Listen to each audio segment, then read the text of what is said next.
You feel this nervousness on the phone there? Sir, I've been trying to make an urgent phone call up there. Well, I don't think it's something I want to do on an overseas phone. You gotta make some phone calls. Hang up the phone. Prank caller. Prank caller. Ladies and gentlemen, welcome to Packernet After Dark. This is the call-in show of the Packernet Podcast Network. If you'd like to call in, if you'd like to participate in the show, please feel free to do so. The phone number here is 608-501-0718. New callers go directly to the front of the line. We don't have any new callers today, so let's get started with Kyle in Madison. Ryan, what's up, man? Kyle from Madison. How are you, buddy? Oh, the Packers notch a W. Look, I'm gonna separate this into two calls, and the first one's gonna be negative, but I want to end with there's a lot of positives here too. Okay. But there's some stuff I just got to get off my chest first, so I'll call back. But I can't for the life of me understand how the same pro personnel department who brought us the McKinney-Jacobs signings a year ago seemingly have just flubbed in epic proportions, you know, the Hobbs Banks signing. I mean, they both seemed like head scratchers at the time. Mm-hmm. But man, especially Hobbs. Man. But Banks, look, people are going to be killing LaFleur on the play calling, I guarantee you. I haven't had a chance to listen to the Packers sphere of people, but some of it's very deserved. There's a couple really, I thought a really stupid play call late in the game, but man, Banks, I just got destroyed in a couple of those that didn't work. So anyway, I don't know, man. If Hobbs isn't a big money signing, is he out there playing still? You'd have a hard time convincing me somebody's not playing over him, but whatever. The defense. Look, I'll talk about Parsons in the positives here when I call you back, but there's basically two people in the whole offense of the Cardinals that you can't let beat you, and you let the tight end open repeatedly and then let him score with 12 seconds left in the half is just I know that's not how you draw it up, but hello. What are we doing? In a lot of ways, this defense without Parsons is worse than the one from last year. And not just because we lost Kenny. So, as much as we were all glazing Ashley earlier, what's the deal? If it wasn't for the addition of Parsons, this defense regressed in my eyes. Everybody. Cooper, he made a couple plays, but not the trajectory that we were hoping for. And then finally, look, wins are a win. This is a big time win, but this is not exactly murderer's row of the quarterbacks we've been lining up against here. So, we're not winning Super Bowls this time of year. I get that. But the light is starting to flash. Hey, this might be a big issue. So I'm, happy, but I'm also realistic. Yeah, we got some serious work to do here on that side of the ball as well. All right, I'll call you back. Well, I agree insofar as the Hobbs and Banks thing. Again, I wasn't a big fan to begin with. There's still time. Banks has played 6 snaps. He's been hurt the whole time, which doesn't help the case. But, I'm willing to be a little bit patient on it. I'm not really down on the defense necessarily overall. I think there is sort of a general frustration with the way that they're playing. But again, I do think there is, our defensive coordinator is essentially, again, kind of conceding the,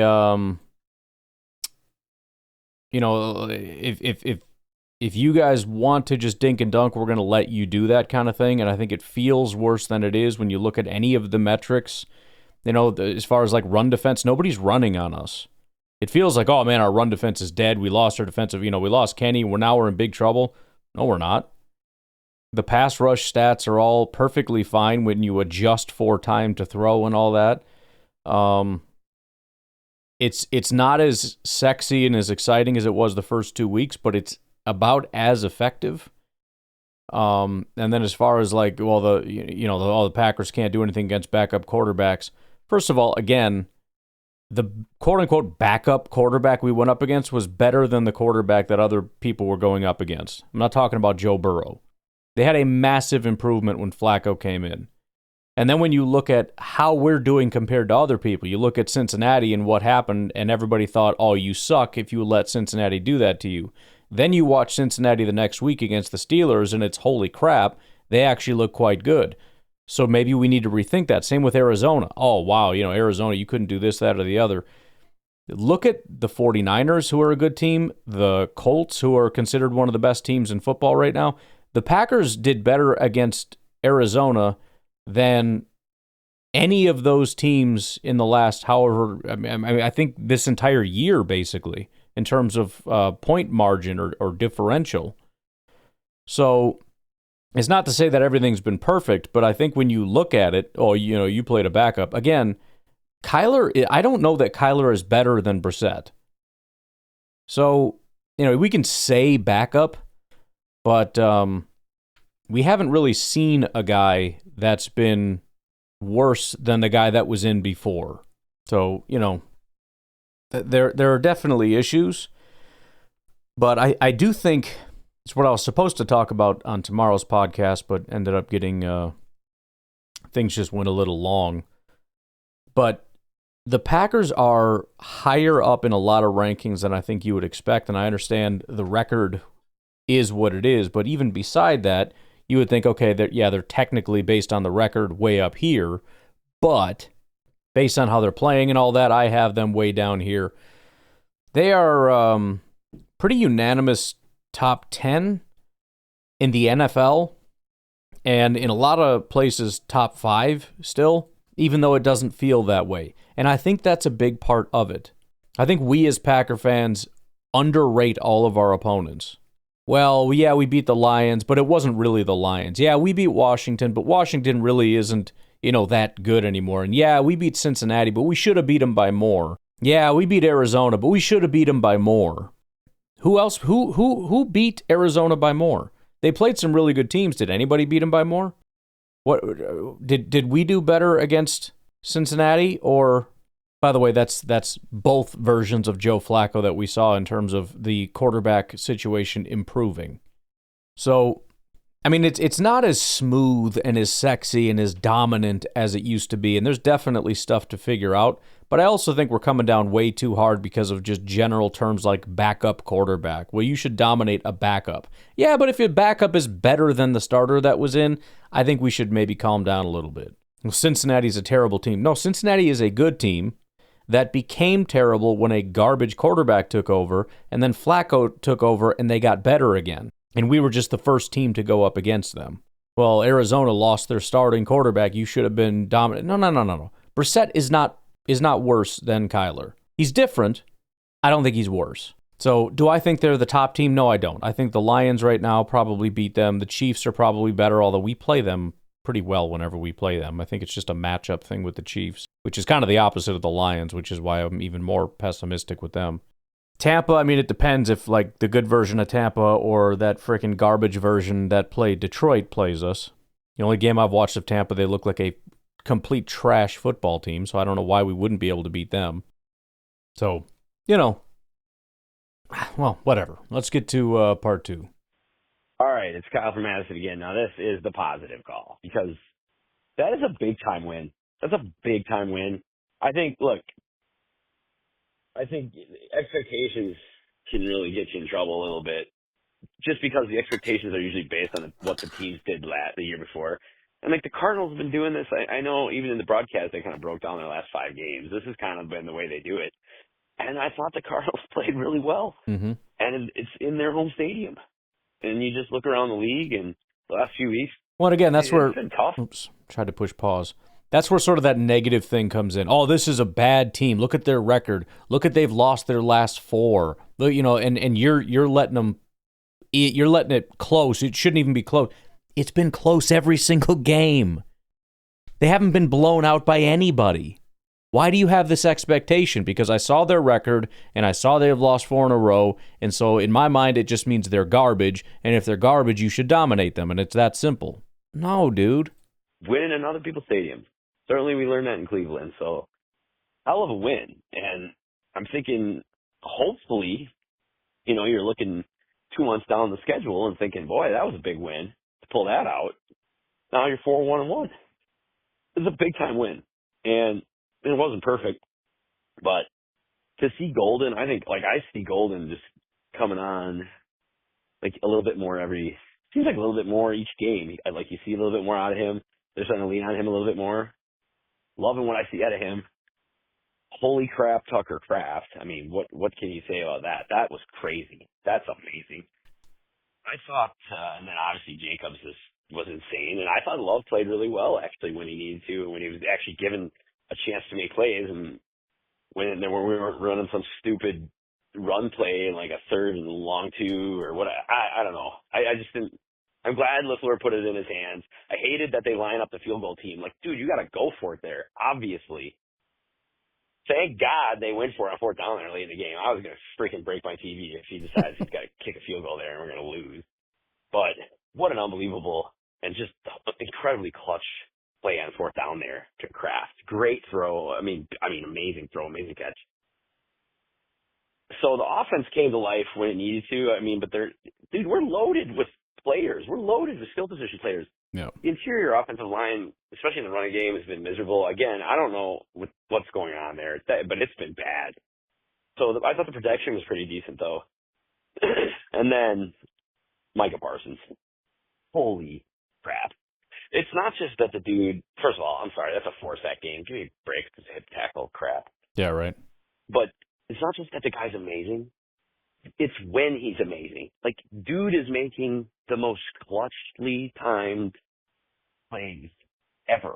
It's insane. There's no way we win that game without him. Yeah. When he made his plays was insane. And that, to take himself out for a play, come back in, and just destroy Brissett like that and basically end the game. Had a little bit of nervous moments there, a couple passes, but basically that end of the game is amazing. So win, man. Go back, go. Yeah, I'd mentioned it before, but I thought it was wild. First of all, I was pissed that he came off the field, but he's off for 2 plays. He comes back, and it's oh, finally he's back, and immediately just makes a game-saving sack. Just boom. And it's the guy is a cheat code. It feels kind of unfair having him, and you really start to see why he was worth all the money. Well, that's an overpay. There is no overpay. There's no such thing. Not for him. It's just unfair what he can do. I don't know how you can be that fast and that strong. He just pushes through people. He just pushes through them. He pushes around them. He pushes past them. And I've never seen a guy go from blocked and out of it to sack, which I think is maybe one of the more remarkable things, because a lot of times you'll watch a play and, there's not a lot of time. So with guys like Rashawn or anybody, Clay Matthews even, or anybody I've ever watched in my life, you can kind of tell, oh, they got blocked up. You know what I mean? They're kind of stuck there for a second. They didn't really get a push with the bull rush. They didn't really get around him or whatever. He's just, the tackle's squared up on him. And, if it's a super extended play, the quarterback can't quite do anything or whatever. But I'll watch and it's oh, he didn't quite get that one. And he somehow, in a flash, in a blink of an eye, is not only past the guy, but it's if you blink, you'll miss how he got around the tackle and closed the distance between him and the quarterback. It's block, block, block, block, block, sack. What? That's not possible. I've never seen anything like that in my entire life. So he is something else. And again, it's not just 2025. This is not a 1-year rental, and that is super exciting. I know everybody, are we going to win a Super Bowl? And if you don't, you're a failure and fire everybody. Blah, blah, blah, blah, blah, blah. Listen, I'm going to be a Packer fan I don't know about you. I'm going to be a Packer fan this year, next year, the year after that, and the year after that. And I intend to enjoy football. And I don't intend to win Super Bowls every single year. Probably not this year, probably not next year, or the year after that, or the year after that. Just, in the next 10 years, will we win one? I hope so. We'll see. But the fact that over the next 5 years, I've got Matthew Golden and Jordan Love and Tucker Kraft and Micah Parsons Xavier McKinney, Edgerrin Cooper, Zach Tom. Like, I'm excited, man. I'm excited to just be able to root for these guys for a long time. That's awesome. I don't know about Super Bowls. I don't know. I don't know how many games we win. I don't know how many playoffs we go to. I don't know how many playoff games we win. I don't know how many NFC Championship games. I don't know how many times we go to a Super Bowl. I don't know if or when we win a Super Bowl. I have no idea. But I know that we get to root on Sundays for Jordan Love and Micah Parsons. That's pretty awesome. Thank you, Gutekunst, for giving me that opportunity. That's pretty cool. Hopefully we get a Super Bowl out of it. I don't know. But either way, I get to root for that all the time. All right, let's take a break. We got a bunch of Beer Cheese Benny coming up.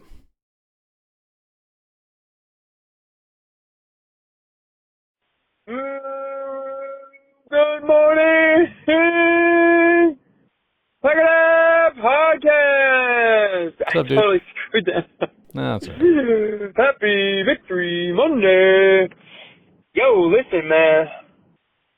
I was watching a little bit of the highlights, man, because, sometimes I tend to forget some things. And, I called in yesterday twice. So, what I didn't mention was the hip drop tackle. Mm-hmm. You gotta be joking me, man. That's gotta be the biggest joke of all time. And first of all, I'm pretty sure that is the first time that any ref ever called that penalty, actually. And so, is it an emphasis? Or is it just call it, if you haven't called a penalty in a while and you need to call one, and it's pretty close there, and so we can call it. I mean, the hip drop, that is just the dumbest. I don't care. I'm over that. That was so dumb. And that, honestly, kind of changed the way the game was. Like, how else is he supposed to tackle him? Like, I don't get it. But anyways, our defense, what I noticed, we would, be right by Brissett or our running back, literally on him, have a hand on him, and we couldn't finish. There's nothing that annoys me more than that. And it's just like, okay, man, you were right there. So I don't know why that keeps happening. And then, you got I hate it when,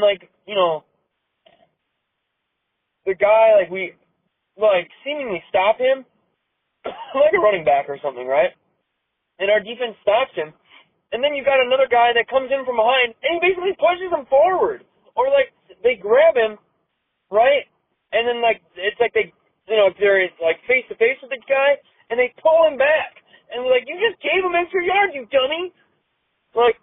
That's kind of stuff I saw, but honestly, dude, the way that I'm pretty sure it's hard to freaking win against anyone, the way I'm seeing it. So, we gotta just take this and just be happy with it. We had to go through adversity with the whole plane thing that I was talking about in my last couple calls or whatever, maybe the last call. We are fine, but we do need to fix things. I mean, and I hope I don't have to keep saying that. Go back up. It's kind of where I'm at. I just want things to change so I can say something new. Just same old thing. Yeah, dude, we're pretty good in some areas, and some stuff's got to change, though. Otherwise, not going to be good. So let's be good instead of not good would be one thought. I don't know. Up to you, though. Do whatever you want to do. Yeah, I mean, I've seen a couple hip drop calls, not a ton, but if they see it, they're probably going to call it. Whether it's a good rule that should be in there or not, I don't know, but it is in there, and letter of the law, that was certainly a hip drop tackle. So I don't know. I don't know what else to say other than that. So not a very popular rule, I can tell you that. But as Packer fans, I think we can agree that was, first of all, unintentional. Second of all, yes, what else are you supposed to do? Third of all, that's 4 sacks in that game.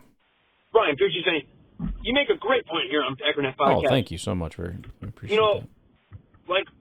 It makes me think, what if we just, every week, when we show up our team is good enough to beat the Cardinals, good enough to beat the Steelers, good enough to beat, you know what I mean? And every week, we're just good enough to beat the team in front of us. It'd be great. You know, it's not like, you know, kind of like an overarching theme of like, oh, is this team good enough to win a Super Bowl? Like, no, like, are we just good enough week by week? It's just win tonight. You know? Just freaking win. It doesn't matter, whatever it takes. And you know, honestly, maybe that's the attitude they're going to take in, man. But also, I take solace in knowing you don't win a championship in October. And so I take solace in knowing that this team is going to be better by December, January, or whatever. You know? So, I think we'll be fine. But there are times in the game where I'm like, dude, I don't even think this team can make the playoffs. You know what I mean? And obviously we're 4-1-1, so I mean, like, that's pretty good right now. We'd be like the second seed or. Well, and again, you feel that way because in our minds you have an idea of what a playoff team looks like, and we're all watching it and we're thinking, I don't know. Maybe one of those teams that gets in, but everybody knows you probably shouldn't be in there and you're not going very far. We're probably playing like that team, and that's fair. But you know what? It's not January. So, again, unless your contention is they're not going to change, they're going to be exactly this the entire year, which, I mean, if that's your contention, then okay, I don't know exactly. I mean, I could take some time and explain to you that that's not how anything works. But I don't feel like it because I think you already know that. But yeah, that's why you feel that way. That's why we all feel that way. But we can't turn into these whiny, complainy Packer fans that start screeching, this isn't good enough. Well, yeah, I know. So what? This isn't good enough to win a playoff game. Well, this isn't a playoff game. It's a regular season Cardinals game. And they were good enough to win that. And this week, we're going to have to step it up and be good enough to beat a regular season game. Go ahead. Someone is at the front door. Okay. Against the Steelers. That's the task for this week. And you can certainly be skeptical about that if you want, because I don't think the team that played was probably going to be good enough. But you don't know that either, because maybe it's going to be a really bad Steelers team that we go up against, because you don't know. Rodgers has been good for 2 weeks, and before that he wasn't good. Maybe he's going to have a bad day. Maybe Jordan's going to have a great day. I don't know what's going to happen. We don't know. We'll just have to see. But hopefully they're good enough to beat the Steelers for this week. And then guess what? If they're not, that doesn't mean they're not going to win the Super Bowl. And if they stomp the Steelers, it doesn't mean that they're now a playoff team, because the next week they might just suck. So 1 week at a time, be good enough to beat the Steelers. Not good enough to stomp out the Steelers by 50 points, beat the Steelers. Whatever. Maybe once I don't know. You haven't looked into it, don't care. Anyways.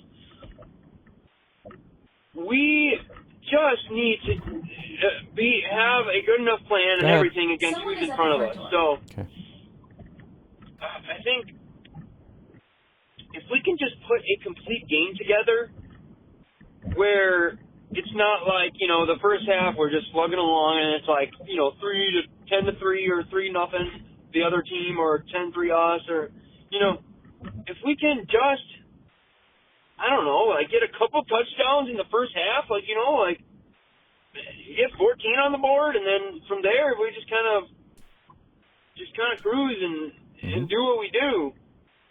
Fine, but we've got to stop this crap where one half is better than the other. Like, I thought our defense played pretty good in the second half. That was fine, and they stepped up, dude. I mean, Jordan Love. Look, for as much crap as I give him, I still think he needs to work on his damn brain. Because sometimes I don't know what he's thinking, dude, and like what he's trying to audible these plays to, and like what, like the bubble screens. Like I don't get it, man. And we need to scrap the bubble screens from the playbook, dude. I mean, every time it never works, dude. Yeah, I'm telling you, man. That's just in your mind. It's either the play is too slow developing, so everybody sees it coming, or we can't block it.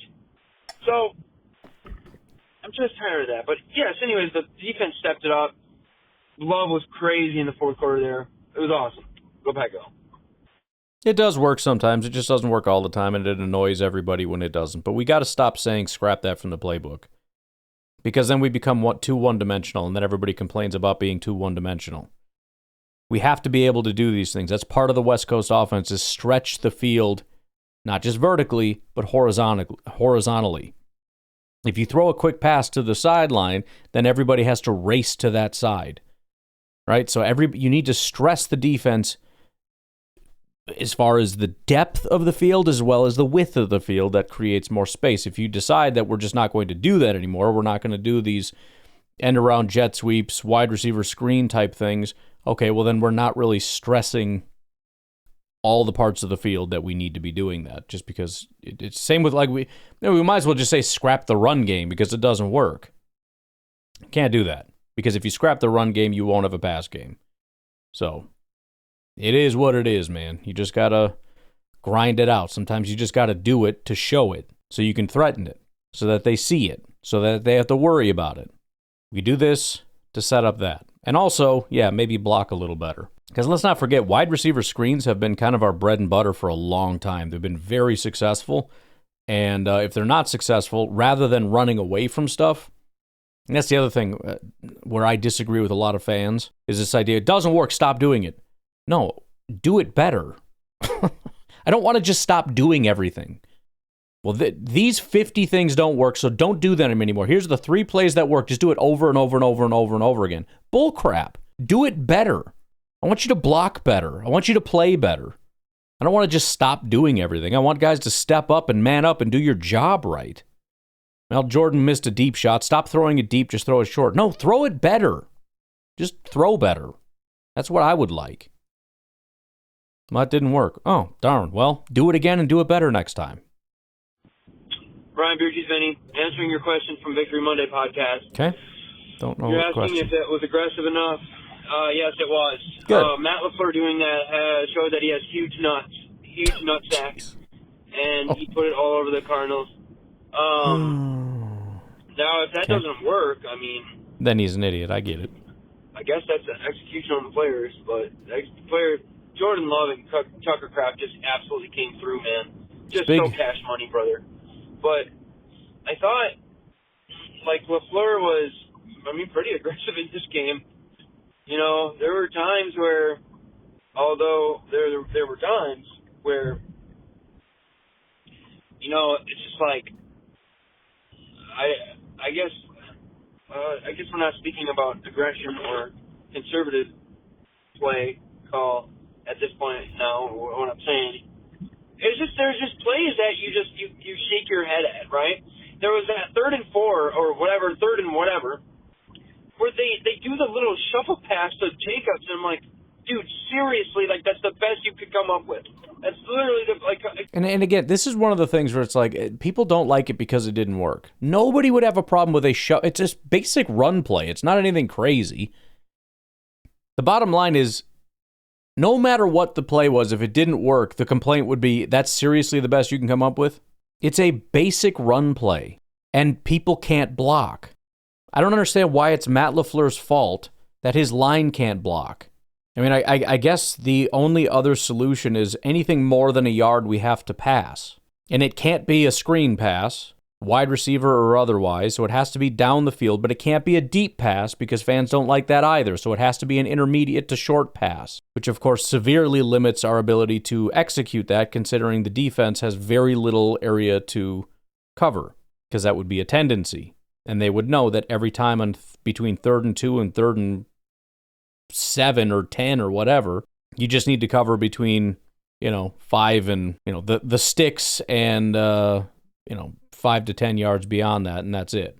On some level, we can't just keep shrinking the playbook. We got to expect guys to step up and make plays, and that's it. You have to be able to execute basic plays. Come on, man. And then, the little draw play on 3rd and 4 with Brooks. I mean, some of this stuff I don't understand. This is baffling. And then, when we get to the red zone, I never understood why it seems like the Packers get to the red zone and Love's brain totally shuts off. We need 7 yards, and then he throws it, 17, 18 yards downfield to Wicks out of the end zone. And it's I don't know. I never understood that. Like, why can't we just get the yardage necessary to keep moving forward? And then eventually it gets easier because the defense is trying to take that away. That's what they're going to not let you do. You can just punch it in or whatever, or, you know, I don't know, man. That's the one thing I don't get is the play calling in the red zone, dude.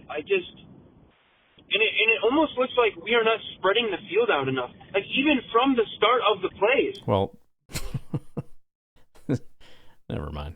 Like, everything's bunched up at the line. Like, the receivers are bunched up. They're not, like, spread out. And, like... Well, yeah, that's a pretty common tactic, bunch things. It's a way to kind of get people open. They're all to one side, and then, like, the defense just... it just seems like it's too easy for...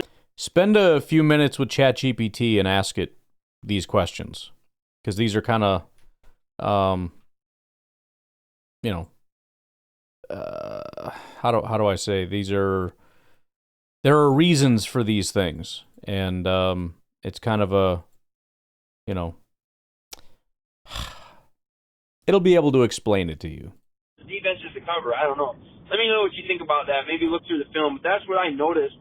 Kind of just thinking back about watching the game, is that in the red zone, like, there's no separation of anything, like, well, it's for hard. our receivers. Red zone's always tough, and it's that way for everybody. It's a condensed area. There's less space to spread out. And it like, pretty much starts right at the line of scrimmage. So... All right, well, let's take our final break. We'll come back. We got 2 more beer cheese, and we'll see where we're at after that. We'll take a break. We'll be right back.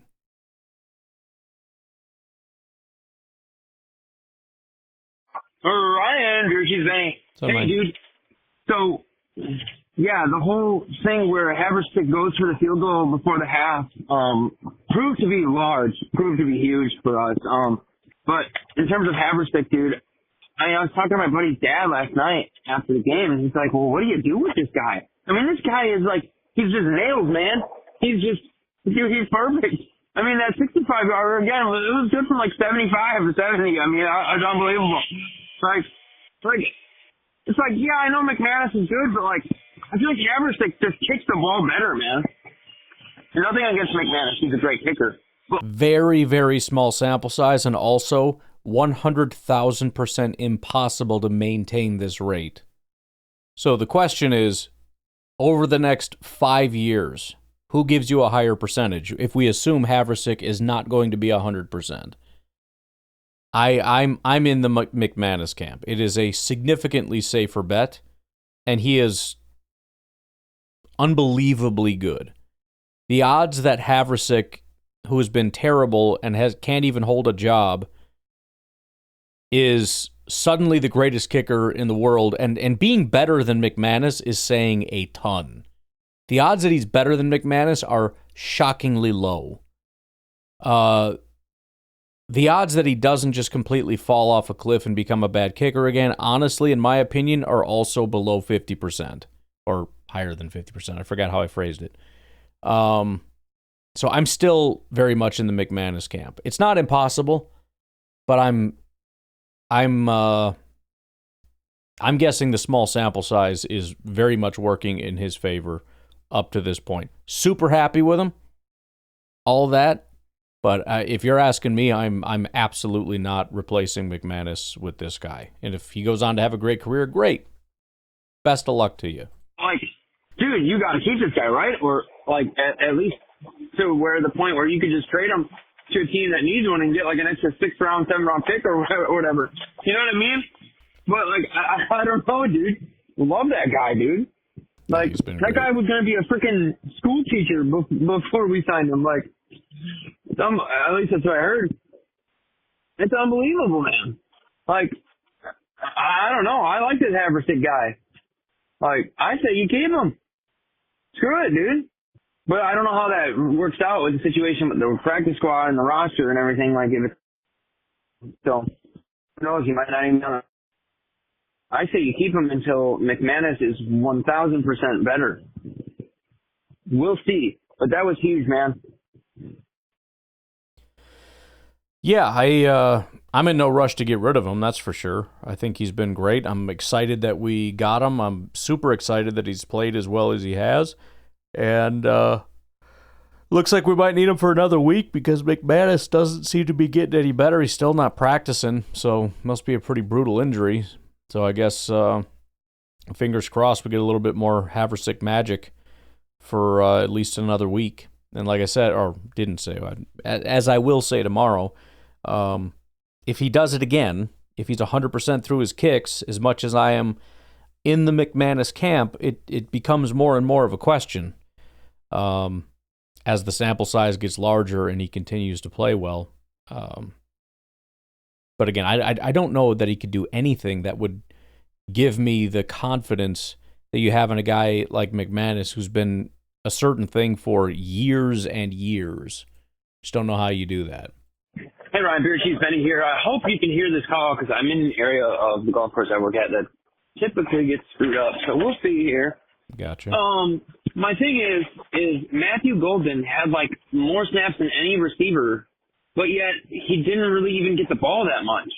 And so like besides like these little end arounds and like little pony trick crap, you know what I'm saying? Like what are we doing, man? Why can't we just get him the ball more? Because he's one of those guys that you know if you get him the ball, he's gonna get you the extra yards. And he just sees the field. He has such spatial awareness and great hands. So, like, if Love can just throw to him, he's going to make the catch. And then, Hobbs, can we be done with this? Apparently he's better in the slot. Well, he hasn't really played in the slot. You cannot sacrifice your boundary man. Like, Carrington Valentine needs to be the boundary guy. Hobbs in the slot. I just sit here and, like, what? And why aren't the reporters asking these questions either? Like, they just, the Green Bay Packers beat writers and press, people that have the credentials, and I'm saying this, I just heard John Meerdink saying on Booth 58, like, why aren't they asking these tough questions, man? Like, they really need to hammer LaFleur with some of this kind of stuff. Because we cannot just keep doing this. I think, Parsons covers up a lot of our problems, but that's only going to get us so far. I just feel like, and people are clamoring like, well, this is the corner room that we went with, and it's like, people have said this is one of the worst corner, and I just don't believe that. Maybe that's true. I don't know. I haven't looked at the numbers. I was trying to find them earlier. Like people have the memory of a freaking goldfish. It's unbelievable. Team rankings for corner, but it wasn't coming up. But I just feel like that's not true, man. Like, and another thing about it is that I think what happens is the corner room gets so lax they're like, oh yeah, our D-line's so good. But then they just kind of sit back there and to the point where they're just like, oh crap. Like, I actually have to cover somebody. Like, I don't know if that comes down to coaching or what, but like, I don't know. It just seems like they're kind of caught off guard a lot of times. And I just don't get it. And like, we have good safeties, Evan Williams and Xavier McKinney. Like, do they need to start like kind of like trailing with certain guys like behind them, like just to make sure? I don't know how you fix this really, other than, you can't have Hobbs in the boundary anymore or on anybody that's good. So let me know what you think. Go Paco. No, let's just see how it goes. He hasn't been great. He hasn't been a horrific disaster. We're severely over-exaggerating how awful he's been. Severely over-exaggerating that. I'm 100% in the camp of I want Valentine, but it's kind of a waste of breath to even mention it because they're just not going to do it. So I don't know. I don't know what exactly you do about that other than it just freaking is what it is for now. But we'll see. Again, there are issues, but I don't want to over-exaggerate them. We have one of the best defenses in football, and we act as though we have one of the worst defenses in football, and we shouldn't be doing that. Let's just see how some of this stuff plays out a little bit, would be my thought, and hope that, things will continue to improve. Hey, Ryan, Green Bay 10. What's up, man? Just finished watching that game, listening to your podcast. Yes, the offensive line gave Jordan time. It still was kind of choppy. It's still kind of ugly game, but they finally did give him some time, Yeah. and it's very encouraging that the offensive line, at least on the pass blocking side, looks like they're improving. And Tom being back, I'm sure, is a big part of that. But boy, what a relief to see that they can actually pass block. So hopefully that's a step in the right direction. A win is a win, and we need to start looking at it that way. Yeah.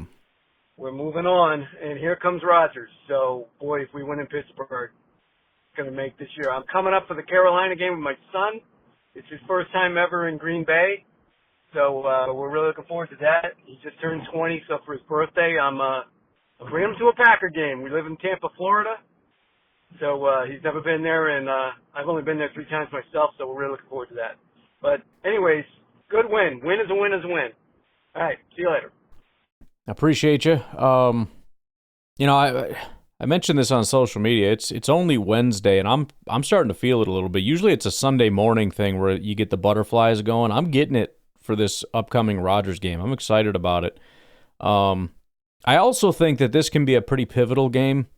There's been a lot of excuses about this, that, or the other, and why the Packers aren't very good or whatever. I have a feeling even an ugly loss, if they pull off a win here, I think those excuses go away. You're always going to have negative fans that are pissing and moaning about stuff, but this is a different kind of game. This is a talented team with a very good record and a quarterback that's playing at a very high level, and it's on the road. You pull off any kind of a win here, and the legitimacy factor goes up. I mean, for me too. I'm talking about from a standpoint of I have a feeling it's going to happen for a lot of people because I know it'll happen for me. You win this game by a last-second fluky field goal tip block thing or whatever, that's a win against a good team with a quarterback playing at a pretty high level right now. So, yeah, I think this is sort of a, if you lose this, then it's all right. Well, that's kind of expected, I guess, based on the way they're playing. If you win it, it's maybe they are better than we're giving them credit for. So I think it's a big game. It's one to get excited about, and we'll see how she goes. All right, I'm going to leave it at that. You all have a good rest of your night. I will talk to you tomorrow. Have a good one. Bye-bye.